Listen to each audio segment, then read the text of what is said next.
Hey everyone, Dayton here with Rodria Cleaning Services with you again.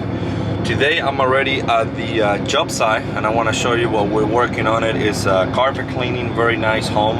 I have to keep the camera pointing down to the floors at all time. I cannot show you the house, but I hope you enjoy the cleaning.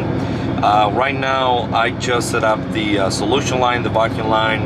I still have to do some more setup, but I want to show you what we're gonna be working. Stay tuned for the video. All right, I already pre-sprayed, but I have to take the wand, the hooks, and some corner guards, and I'm going in the house to show you. I'm gonna be setting up these corner guards, and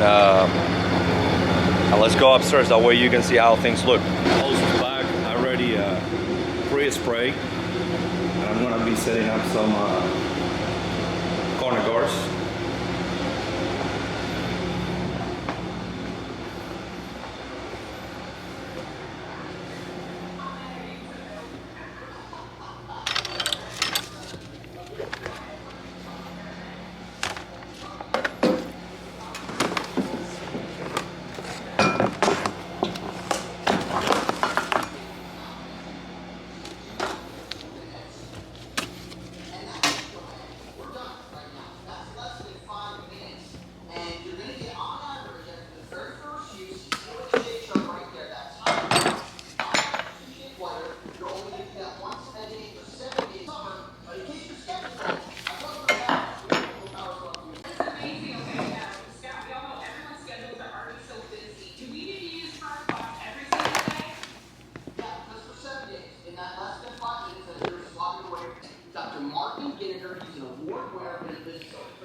We just finished our job, and I hope you enjoyed the video. That carpet turned out amazing. It looks great. I steam cleaned everything, and then I came back and put some protectant. That way it lasts clean longer, and those stains aren't permanent. And also it would be easier for us to come back and do another cleaning. I hope you enjoyed the video. Thank you so much for watching, and stay tuned for the upcoming videos. If you need any help with cleaning here in Louisville, Kentucky, please give us a call. We would love to help you. Our phone number is 502-365-6779. Thank you. Bye.